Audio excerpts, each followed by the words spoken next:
ஆண்டுடைய வார்த்தைக்கு நேராக திரும்புவோம். சங்கீதங்களின் புஸ்தகம் 90வது அதிகாரம் 14வது வசனம் வாசிப்போம். நாங்கள் எங்கள் வாழ்நாளெல்லாம் களிகூர்ந்து மகிழும்படி காலையிலே எங்களை உமது கிருபையால் திருப்தியாக்கும். நாங்கள் எங்கள் வாழ்நாளெல்லாம் களி கூர்ந்து மகிழும்படி காலையிலே எங்களை உமது கிருபையினால் திருப்தியாக்கும். சங்கீதம் 90வது அதிகாரம் 14வது வசனம். இந்த அதிகாரமே மோசேயுடைய ஜெபம். மோசே ஜெபிக்கிறார்.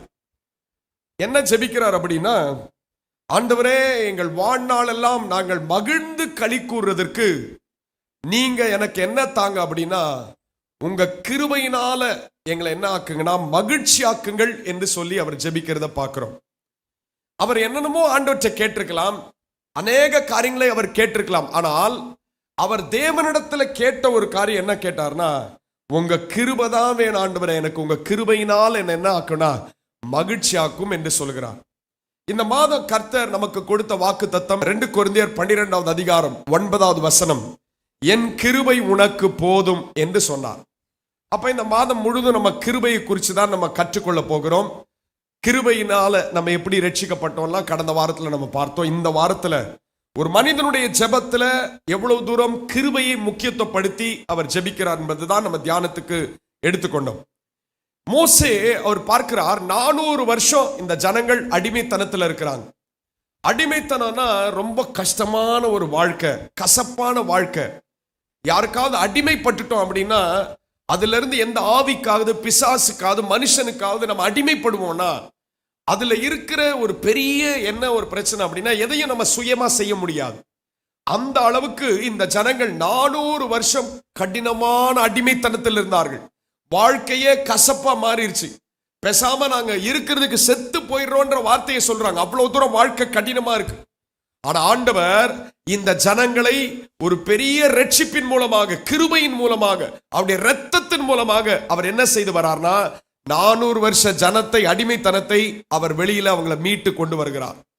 இப்ப இந்த ஜனங்களை மீட்டு கொண்டு வந்த தேவன் வனாந்திரத்தில் அவங்களை நடத்துகிறார். கிட்டத்தட்ட 40 வருஷம் வனாந்திரத்தில் நடக்கணும். 3 நாள்ல போயிருக்கலாம், இல்ல 3ல இருந்து 10 நாளுக்குள்ள கானானுக்குள் போயிருக்கலாம். ஆனா இவங்க 40 வருஷம் கர்த்தர் அவர்களை வனாந்திரத்தில் நடக்க செய்கிறார்.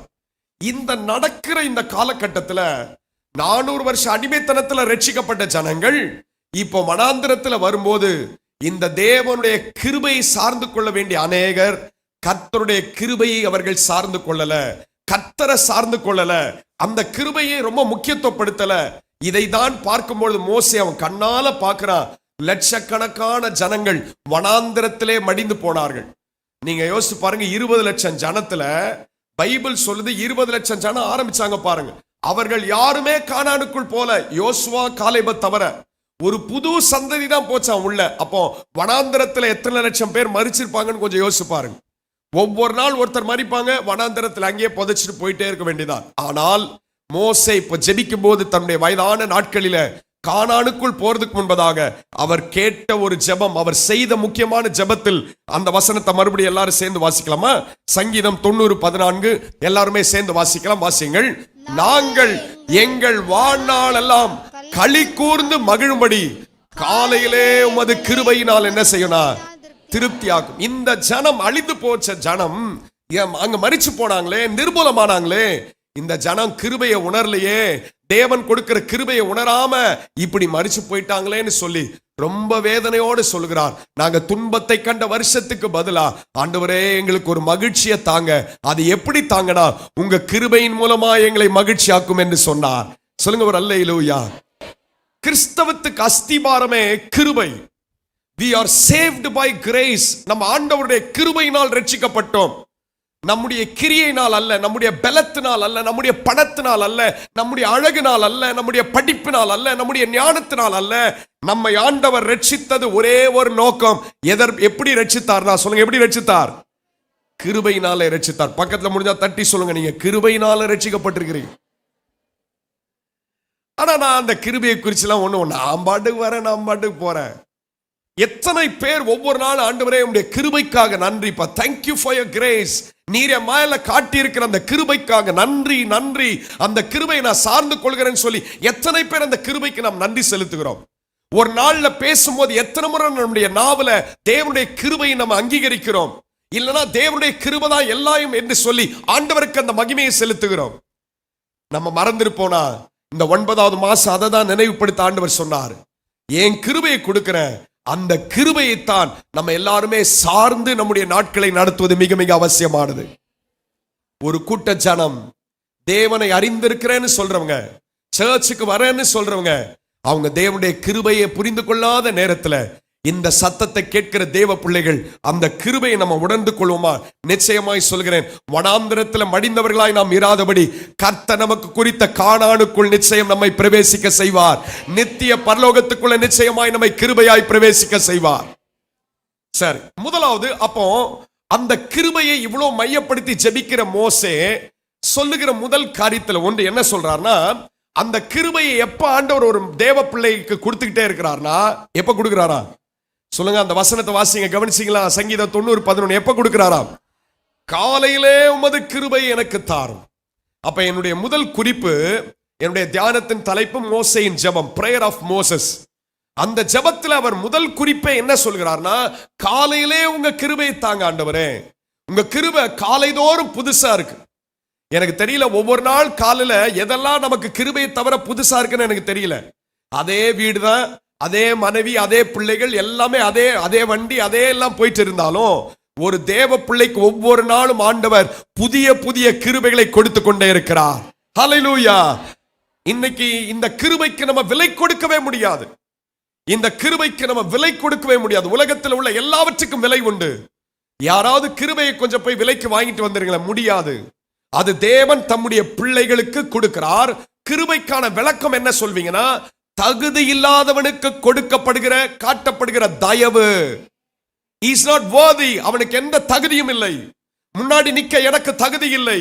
நம்ம ஆலயத்துக்குள்ள வந்து பிரவேசிக்கிற இந்த பெரிய தேவனை ஆராதிப்பதற்கு தகுதி இல்லாதவர்கள், ஆனால் அவருடைய தகுதியின்படி, அவருடைய கிருபையின்படி நம்மளை தகுதிப்படுத்தி கொண்டிருக்கிறார்.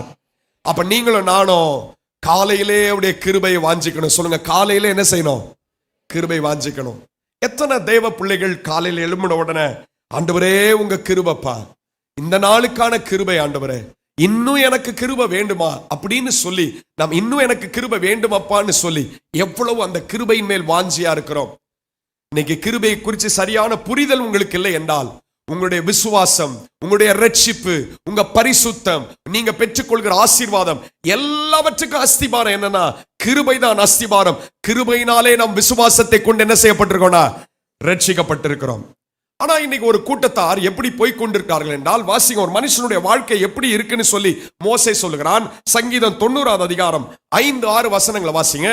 அவர்களை வெள்ளம் போல் வாரிக்கொண்டு போகிறீர், அவர்களை வெள்ளம் போல் வாரிக்கொண்டு போகிறீர். நித்திரைக்கு ஒத்திருக்கிறார்கள், நித்திரைக்கு ஒத்திருக்கிறார்கள். காலையிலே முளைக்கிற புல்லுக்கு ஒப்பாயிருக்கிறார்கள், காலையில முளைக்கிற புல்லுக்கு ஒப்பாயிருக்கிறார்கள். காலையிலே முளைத்து, அது காலையிலே முளைத்து பூத்து மாலையிலே அறுப்புண்டு உலர்ந்து போகும், மாலையிலே அறுப்புண்டு உலர்ந்து போகிறது. அப்போ ஒரு மனுஷனுடைய வாழ்க்கையில இன்னைக்கு நம்ம இந்த வாழ்க்கையில நம்ம நிறைய மேன்மையான காரியங்களை பேசுகிறோம். நான் யார் தெரியுமா? நான் எப்படிப்பட்டவன் தெரியுமா? என்னுடைய குடும்பம் தெரியுமா? என்னுடைய அழகு தெரியுமா? என்னுடைய பணம் தெரியுமா? என்னுடைய படிப்பு தெரியுமா? இவைகளை நீங்கள் தெரிந்து வைத்திருக்கலாம். அநேகருக்கு தெரியணும்னு நம்ம நினைக்கிறோம், அது கிடையாது. மோசே சொல்லுகிறான், ஒரு மனுஷனுடைய வாழ்க்கை எப்படி இருக்குன்னா, ஒரு பூவை போல இருக்கு. ஒரு பூ வருது போல காலையில வருது, நல்ல எதெல்லாம் வெளியில வருது. ஆனா சாயங்காலம் போய் பார்த்தா அந்த பூ எப்படி இருக்கு?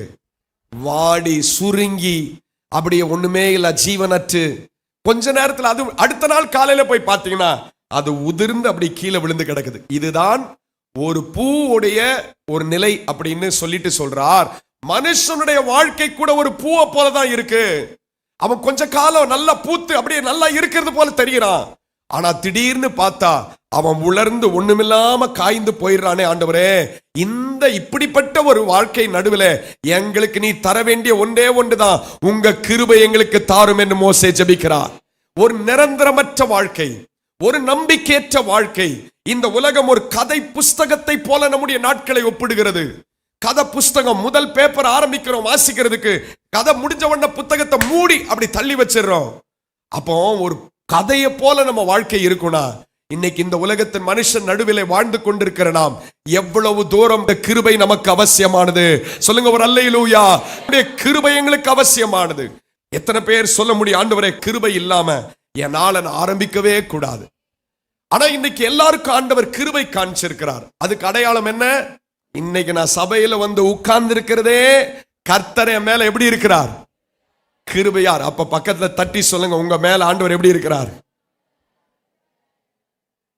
ஐயோ, நான் என்ன நினைச்சேன்னா, நானே எந்திரிச்சேன், நானே வந்தேன், நானே போனேன், நானே செஞ்சேன், நானே பண்ணேன் என்று பலர் பல நிலையில யோசித்து கொண்டிருக்கும் போது தேவனுடைய சத்தமாய் வருகிறது, நிற்பதும் நிர்மூலமாகாமல் இருப்பதும் தேவனுடைய கிருபை. அவருடைய இரக்கங்களுக்கு முடிவில்லை, அவைகள் காலைதோறும் புதியவைகள். சொல்லுங்க, தேவனுடைய கிருபைகள் காலைதோறும் எப்படி இருக்குன்னா புதுசா இருக்குங்க, புதுசா இருக்கு. சிலர் கிருபையை போர்க்கடிக்கிறார்கள், கிருபையை வீண் பண்ணுகிறார்கள். ஆண்டவர் அவங்க மேல இரக்கமா இருக்கிறார், கிருபையா இருக்கிறார். அந்த கிருபையை அவர்கள் உணராமல் போகும்போது அது வேஸ்டா போகுது. நான் எழுமின பாஸ்டர், நான் வந்த பாஸ்டர், நான் போன பாஸ்டர், நான் செஞ்ச பாஸ்டர், எல்லாத்தையும் நான் முடிச்சிட்டேன் பாஸ்டர். இதல்ல நம்முடைய வாழ்க்கை. ஆண்டவரே, உம்முடைய கிருபையினால் என்ன அதை செய்ய பலன் தாங்கப்பா, உங்க கிருபையினால் அதை முடிக்கணும் ஆண்டவரே, உங்க கிருபையை நான் சார்ந்து வாழணும் ஆண்டவரே என்று நம்ம சொல்லுவோம் என்றால், மோசே அதைத்தான் சொன்னார். ஆண்டவரே, ஏன் நாங்க மகிழ்ச்சியா இருப்பதே உங்க கிருபையினால தான் மகிழ்ச்சி வரும். எப்போ ஒரு மனிதனுக்குள்ள மகிழ்ச்சி பரிபூர்ணமா இருக்கும்னா எப்போ இருக்கும் அவனுடைய வாழ்க்கையில? வாசிங்க சங்கீதம் 103வது அதிகாரம், Psalm 103 verse 8, 9 and 10. 8, 9, 10 வசனங்களை வாசிங்க. கர்த்தர் உருக்கமும் இரக்கமும் நீடிய சாந்தமும் மிகுந்த கிருபையும் உள்ளவர். அவர் எப்பொழுதும் கடிந்து கொள்ளார், என்றைக்கும் கோபம் கொண்டிரார். 10வது வசனம் சொல்லுகிறது, அவர் நம்முடைய பாவங்களுக்கு தக்கதாக நமக்கு செய்யாமலும் நம்முடைய அக்கிரமங்களுக்கு தக்கதாக நமக்கு சரி கட்டாமலும் இருக்கிறார். அல்லேலூயா. எப்ப ஒரு மனிதனுக்குள்ள உள்ளான சந்தோஷம் உண்மையாய் இருக்கும் என்றால், எவனுடைய பாவங்கள் மன்னிக்கப்பட்டதோ அப்பொழுதுதான் அவனுடைய இருதயத்தில் உண்மையான சந்தோஷம் வரும். எத்தனை பேர் இன்னைக்கு நீங்க சொல்ல முடியும், என் பாவங்கள் எல்லாம் மன்னிக்கப்பட்டிருக்கிறது? நிச்சயமாய் விசுவாசத்தோடு சொல்கிற கர்த்தர் என் பாவங்களை எல்லாவற்றையும் மன்னித்திருக்கிறார். அது எப்படி மன்னிச்சார்னா, கிருபையினால மன்னிச்சார். நான் செய்த கிரியையினால மன்னிக்கல, கிருபையினால் ஆண்டவர் என்ன செய்தார்? மன்னிச்சாருங்க. இன்னைக்கு யார் அவருடைய பார்வையிலிருந்து தப்ப முடியும்? யார் அவர்கிட்ட போய் நான் ரொம்ப நல்லவன்னு சொல்ல முடியுமா? இல்ல நாங்க இதெல்லாம் செஞ்சிட்டதுனால நாங்க ரொம்ப நல்லவன்னு சொல்ல முடியுமா? கிடையாது. ஆனா எப்படி அவருடைய சமூகத்திலே அவர் பாவங்களை மன்னிக்கிறார். ஆண்டவரே, என் மேல கிருபையா இருங்கப்பா, தெரியாம இதை செய்துட்டேன், என்ன மன்னிங்கப்பான்னு சொல்லும் போது அவருடைய கிருபையினால் கர்த்தர் நமக்கு மன்னிப்பை ஆசீர்வாதமாய் கொடுக்கிறார்.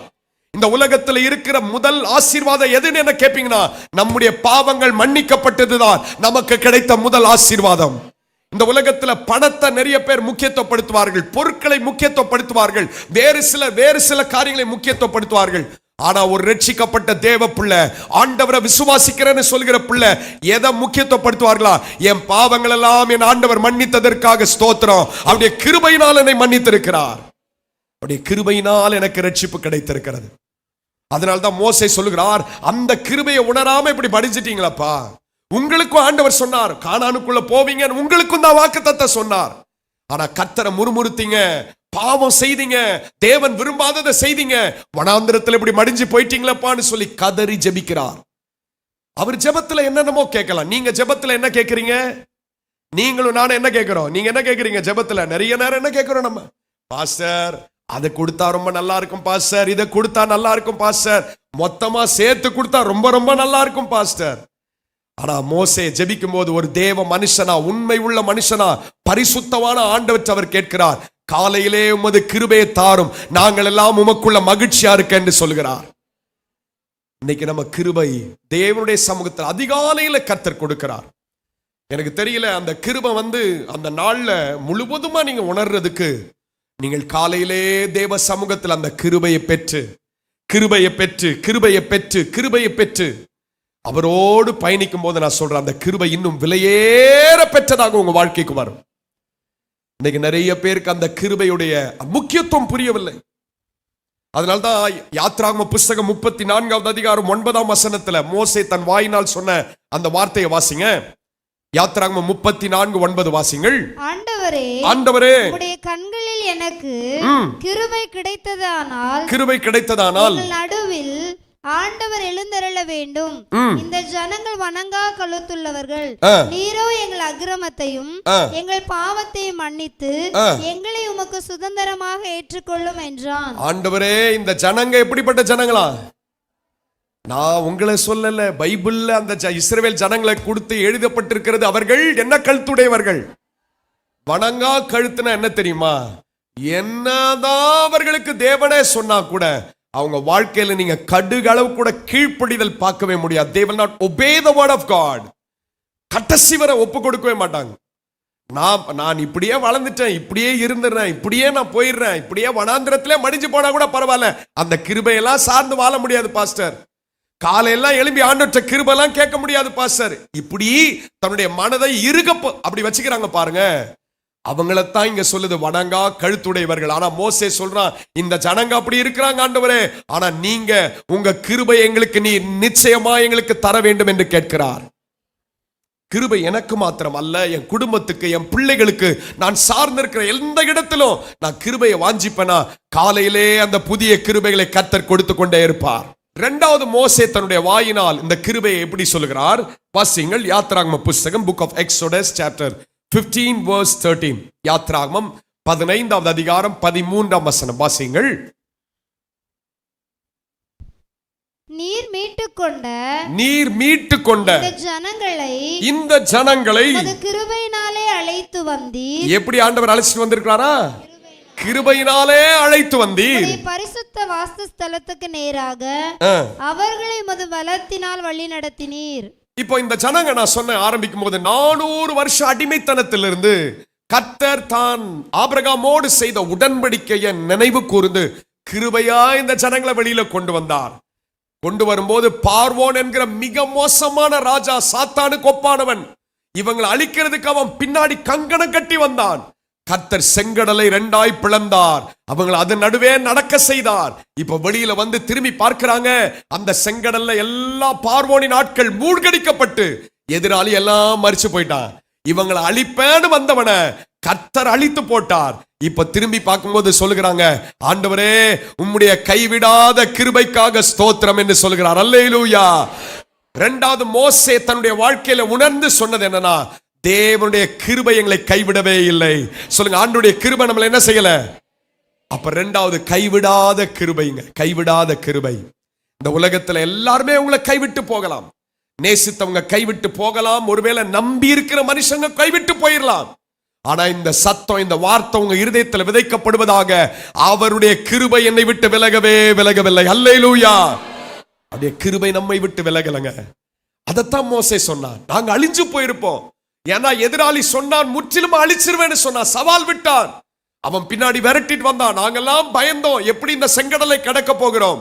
ஒரு தேவன் அவர்களுக்காக யுத்தம் செய்து கிருபையாய் அவர்களை மீட்டார். அப்ப இரண்டாவது அவன் வாழ்க்கையில உணர்ந்து சொன்ன வார்த்தை தான், கைவிடாத கிருபைக்காக ஸ்தோத்திரம். சொல்லுங்க, என்ன கிருபை அது? கைவிடாத கிருபை. அப்படியே ஒரு பிரச்சனையா 2 பிரச்சனையா? நிறைய தேவனுடைய பிள்ளைகள் சொல்றதை நான் கேட்டிருக்கிறேன். ஆண்டவர்ட்ட நெருங்க நெருங்க ரொம்ப பிரச்சனை அதிகமாயிருச்சு பாஸ்டர், நான் தூரமா இருக்கிற வரைக்கும் தெரியல. ஒண்ணு நீங்க நல்லா அறிஞ்சுக்கீங்க, நீங்க தேவனிடத்துல நெருங்கும் போதெல்லாம் உங்களை நெருங்க விடாதபடி ஒரு எதிர் வல்லமை என்ன செய்யும்? ஒரு பிசாசானவன் போராடுவான். ஆனா அந்த பிரச்சனையை பார்த்து நீங்க சோர்ந்து போகாம சொல்லணும், என்ன கைவிடாத ஒரு கிருபை எனக்கு ஆண்டவர் தந்து கொண்டிருக்கிறார். He will not leave you nor forsake you. அவருடைய கிருபை உங்களை விட்டு விலகாது. இந்த உலகத்தில் எல்லாமே உங்களை விட்டு விலகி கொண்டிருக்கலாம். அதனால தான் ஆண்டவர் ரொம்ப திட்டமா சொன்னார். இவர் மோசே சொல்லும் போது அந்த கிருபையை உணர்ந்து 33வது அதிகாரம் 16ஆம் வசனத்துல சொல்லுகிறார் பாருங்க. ஆண்டவரே, எதனால நாங்க அறிவோம் நீங்க என் மேல கிருபையா இருக்கிறத? வாசிங்க, யாத்திராகமம் 33:16 வாசிங்கள். எனக்கும் உமது ஜனங்களுக்கும் உம்முடைய கண்களிலே கிருபை கிடைத்தது என்பது எதினால் அறியப்படும்? நீர் எங்களோட வருவதினால் அல்லவா? நீர் எங்களோட வருவதினால் அல்லவா? இப்படியே பூமியின் மேலுள்ள ஜனங்கள் எல்லாரிலும் நானும் உம்முடைய ஜனங்களும் விசேஷித்தவர்கள் என்று விளங்கும். விசேஷித்தவர்கள் எதனாலனா, உங்க கைவிடாத கிருபை எங்களோடு இருக்கிறபடினால் மற்ற எல்லா ஜனத்தை விட நாங்கள் நாங்கள் விசேஷமானவர்களாய் இருக்கிறோம். சொல்லுங்க அல்லேலூயா. தேவனுடைய மகிமையான கிருபை எங்களோடு இருக்கிறபடியினால் கர்த்தர் நம்மை விசேஷமானவர்களாய் வைத்திருக்கிறார். இன்னைக்கு ஒருவேளை மற்றவங்களை பார்க்கலாம், நம்ம எப்படி விசேஷமானவர்களா, இப்படித்தான் விசேஷமானவர்கள். ஆனா பல நேரத்துல நம்ம நினைக்கிறோம் நம்ம கிட்ட இருக்கிற காரியங்களை வச்சு நம்ம விசேஷம் நினைக்கிறோம். அது கிடையாது. தேவன் நமக்கு காட்டின அந்த கைவிடாத கிருபை தான் நம்மை இன்னைக்கு மற்றவர்கள் முன்பதாக எப்படி காண்பித்துக் கொண்டிருக்கிறதுனா விசேஷமானவர்களாய் காண்பித்துக் கொண்டிருக்கிறது. இன்னைக்கு அந்த கிருபை நம்முடைய வாழ்க்கையில இருக்கும் பொழுதெல்லாம் அந்த கிருபையை உதாசீனப்படுத்தாதபடி, இன்னும் ஆண்டவரே அந்த கைவிடாத கிருபையை நான் சார்ந்து கொள்கிறப்பா, என்னை இன்னும் அந்த கிருபைக்குள்ள நடத்துங்க ஆண்டவரே, கிருபையின் மேல் நான் கிருபையை பெற்றுக்கொள்ள என்னை நீ நடத்தும் என்று கேட்பது மிக மிக அவசியமானது. நீங்கள் கிருபை இல்லாமல் சரியான காரியத்தை சரியாய் செய்ய முடியாது. தேவனுடைய கிருபை நமக்கு தேவை. நீங்கள் செய்து முடிக்கிற காரியங்களை தேவன் கூட கிருபை காண்பித்தால் தான் செய்து முடிக்க முடியும். வாசிங்க, ஒரு மனிதன் ஒரு திருமண காரியத்துக்காக போகும்போது கூட அங்க கர்த்தருடைய கிருபை எப்படி சொல்லுகிறான்? வாசிங்கள் ஆதியாகம புஸ்தகம் 24:27 வாசிங்கள். என் எஜமானாகிய ஆபிரகாமின் தேவனாய் இருக்கிற, என் எஜமானனாகிய ஆபிரகாமின் தேவனாய் இருக்கிற கர்த்தருக்கு ஸ்தோத்திரம், கர்த்தருக்கு ஸ்தோத்திரம். அவர் தம்முடைய கிருபையையும், அவர் எல்லாரும் அந்த வார்த்தையை சொல்லுங்க, அவர் தம்முடைய கிருபையும் தம்முடைய உண்மையையும் என் எஜமானை விட்டு நீக்கவில்லை. நான் பிரயாணம் பண்ணி வருகையில், நான் டிராவல் பண்ணி வந்திருக்கிறேன். கர்த்தர் என் எஜமானுடைய சகோதரர் வீட்டுக்கு என்னை அழைத்து கொண்டு வந்தார் என்றார். அப்ப கர்த்தர் நம்ம மேல கைவிடாத கிருபை வைப்பார்னா எங்க கூட்டிட்டு போனவாங்க சரியாய் கூட்டி கொண்டு போய் சேர்ப்பார். சொல்லுங்க ஒரு அல்லேலூயா. ஆபிரகாம் வேலைக்காரனை பார்த்து, எலியேசரை பார்த்து சொல்றாரு, இத பாருப்பா, அந்நிய நுகத்துல நான் பிணைக்கப்பட விருப்பப்படல. என்னை சுற்றி நிறைய கானானியர்கள் இருக்கார்கள், அவங்க கிட்ட போய் நான் உறவு கொள்ள விரும்பல. ஆனா தேவனுடைய பிள்ளைகளாக நீ என்னுடைய சகோதரி வீட்டுக்கு போன்னு சொல்லி அங்கே அனுப்பி விடுகிறான். வேற ஒண்ணுமே கிடையாது. இந்த ஊர்ல இருப்பாங்க, இந்த இடத்துக்கு போ, அவ்வளவுதான். 10 ஒட்டகத்தை எடுத்துக்கொண்டு எலியேசர் தேவனுடைய கிருபையை சார்ந்து போகும்போது ஆண்டவரே அந்த நபரை எதிரில் கொண்டு வரும்போது சொன்னார், கர்த்தர் என்னை நேர் வழியாய் கொண்டு வந்தார். சொல்லுங்க ஒரு அல்லேலூயா. எந்த ஒரு காரியத்தையும் தேவ கிருபை இருக்கும் என்றால் அதிலே கர்த்தர் நேர் வழியாய் நம்மை கொண்டு போவார். கிருபை இல்லாம ஒரே குழப்பம், கிருபை இல்லாம என்ன செய்யறதுன்னு தெரியல, தேவனுடைய கிருபையை பெற்றுக்கொள்ளாம ஒரே சந்தேகம், ஒரே தடைகள் வந்து கொண்டிருக்கும் என்றால் இந்த மனுஷன் சொல்ற வார்த்தையை கவனிங்கள். கர்த்தர் என் பிரயாணத்தை எப்படி வாய்க்க பண்ணினார்னா நேர் வழியாய் கிருபையாய் என்னை நடத்தி வந்தார். அப்ப நீங்களும் இன்னைக்கு சொல்ல முடியும், கர்த்தர் கிருபையினால எங்களை எப்படி நடத்துகிறார்னா நேர் வழியா நிச்சயமா நடத்துவார். பக்கத்துல தட்டி சொல்லுங்க, உங்களை கர்த்தர் கிருபையினால நேர் வழியா நடத்துவார். சந்தேகப்படாதீங்க, சந்தேகப்படாதீங்க. தேவனுடைய நடத்துதல் கிருபையினால் நடத்துவார். ஆண்டவரை சார்ந்து கேளுங்க, ஆண்டவரை உங்க கிருபையை தந்து என்ன நடத்துங்கப்பா. இந்த மனுஷன் ஜெபம் பண்ணி இருக்கா பாருங்க, அங்கிருந்து ஆரம்பிக்கும் போது ஜெபம் பண்ணா கர்த்தருடைய கிருபைக்காக கர்த்தர் நடத்த ஆரம்பித்தார். நேரா யாருக்கிட்ட கொண்டு போய் சேர்க்கணுமோ சேர்த்தார். இன்னைக்கு கொஞ்சம் யோசிச்சு பாருங்க, ஒரு பெண் பார்க்கிற நிகழ்ச்சியா இருந்தா அது எவ்வளவு தூரம் ஆர்கனைஸ்ட் பண்ணி அதுக்கு முன்னாடி எவ்வளவு காரியங்களை செய்து அதுக்கப்புறம் போவாங்க. ஆனா ஒண்ணுமே இல்லை, கர்த்தரை நம்பி கிருபையை சார்ந்து வந்தா கர்த்தரே அவனை நடத்தி கொண்டு போனார். இன்னைக்கு எந்த காரியத்தை நீங்க செய்யறதா இருந்தாலும் கர்த்தருடைய கிருபைகளை நம்பி அவரை சார்ந்து செய்வீங்கன்னா நீங்கள் வெட்கப்பட்டு போகாதபடி கர்த்தர் நடத்தி செல்வார். ஈசாக்குக்கு ஒரு ரெபேக்காலை கொடுக்க முடியும் என்றால் உங்கள் பிள்ளைகளுக்கு சரியான நபரை கர்த்தரால கொடுக்க முடியும். ஆனா கிருபையை சார்ந்து இல்லாம போயிடாதீங்க. கிருபையை சார்ந்து இல்லாம தேவனை விட்டு தூரம் போயிட்டு கர்த்தர் செய்யலன்னு சொல்லாதீங்க. கர்த்தர் செய்ய ஆயத்தமா இருக்கிறார். கர்த்தர் கிருபைகளை கொடுக்க ஆயத்தமா இருக்கிறார். எத்தனை பேர் மோசேயை போல் ஆண்டவரே கைவிடாத கிருபைக்காக ஸ்தோத்திரம் சொல்லுங்க. என்ன கிருபை அது?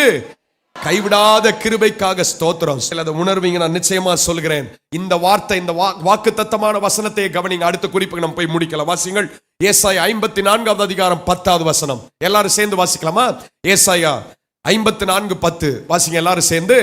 மலைகள் விலகினாலும் பர்வதங்கள் நிலை பெயர்ந்தாலும் என் கிருபை உன்னை விட்டு விலகாமலும் என் சமாதானத்தின் உடன்படிக்கை நிலை பெயராமலும் இருக்கும் என்று உன்மேல் மனதுருகுகிற கர்த்தர் சொல்கிறார். அல்லேலூயா. மலைகள் விலகலாம், பர்வதங்கள் நிலை பெயர்ந்து போகலாம், ஆனால் என் மேல அவருடைய கிருபை ஒரு நாள் என்ன செய்யாது? விலகவே விலகாதுங்க, விலகவே விலகாது.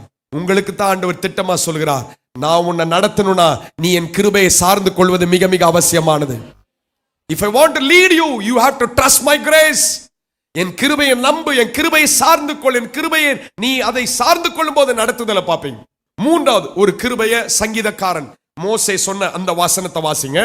90வது அதிகாரம் 17ஆம் வசனத்தை வாசிங்க. 90:17 என்ன சொல்லுகிறார்? வாசிங்க, வேகமா வாசிங்கள். எங்கள் தேவனாகிய ஆண்டவரின் பிரியம், எங்கள் தேவனாகிய ஆண்டவரின் பிரியம் எங்கள் மேல் இருப்பதாக, எங்கள் மேல் இருப்பதாக, கைகளின் கிரியையை, எங்கள் கைகளின் கிரியையை எங்களிடத்தில் உறுதிப்படுத்தும், எங்களிடத்திலே உறுதிப்படுத்தும். ஆம், எங்கள் கைகளின் கிரியையை எங்களிடத்தில் உறுதிப்படுத்தி அருளும். நம்முடைய மூன்றாவது குறிப்பு, நம்முடைய கரத்தின் கிரியை ஆசீர்வதிக்கப்படணும்னா கர்த்தர் நமக்கு அது கிருபையா நம்மளை ஆசீர்வதிக்கணும். சொல்லுங்க, கர்த்தர் கிருபையா நம்முடைய கரத்தின் கிரியை என்ன செய்யணும்? ஆசீர்வதிக்கணும்.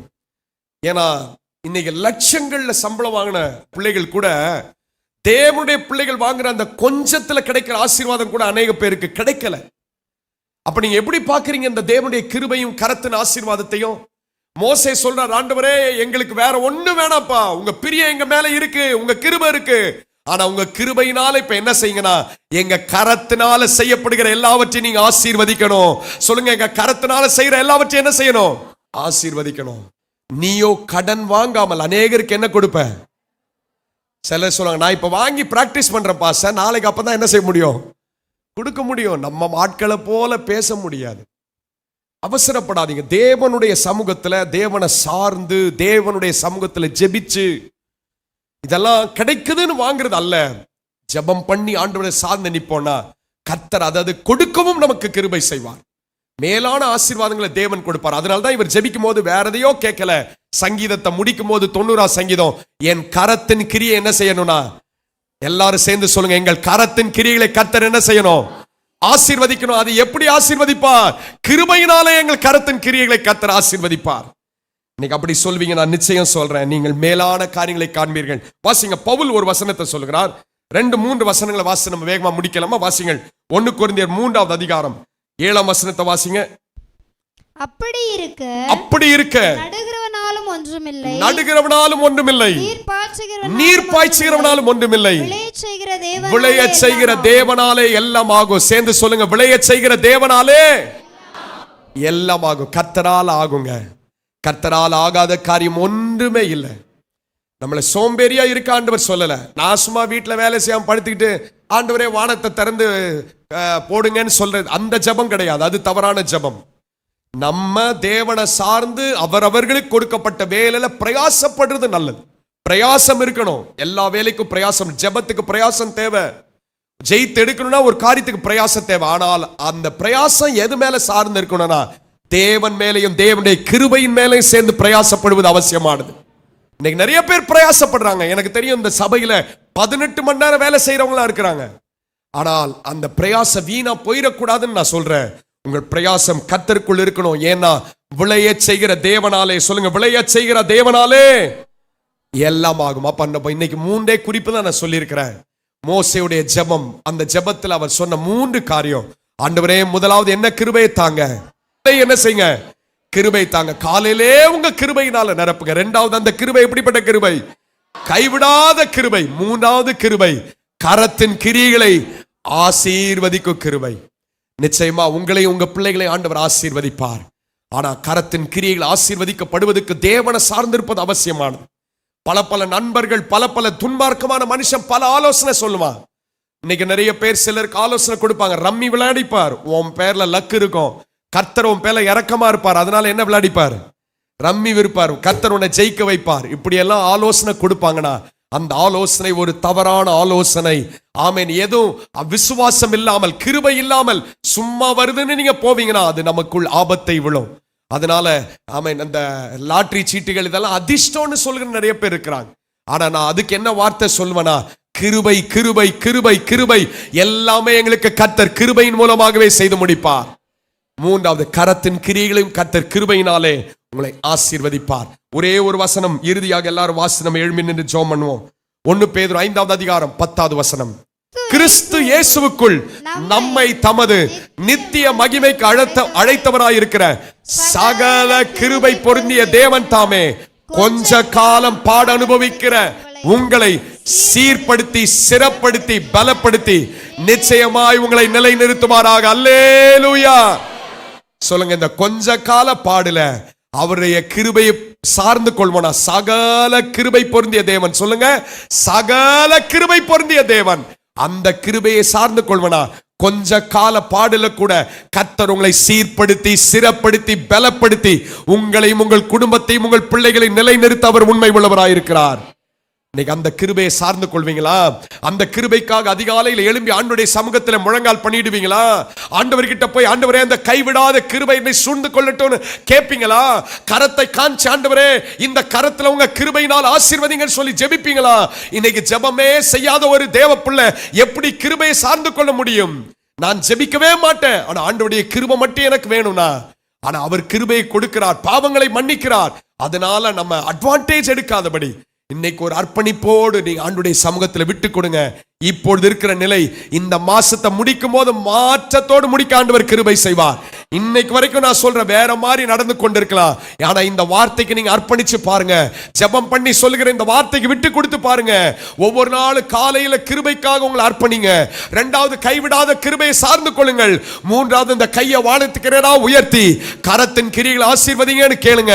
நிச்சயமாய் ஆசீர்வதித்து பெருக செய்கிற ஒரு கர்த்தர் இருக்கிறார்.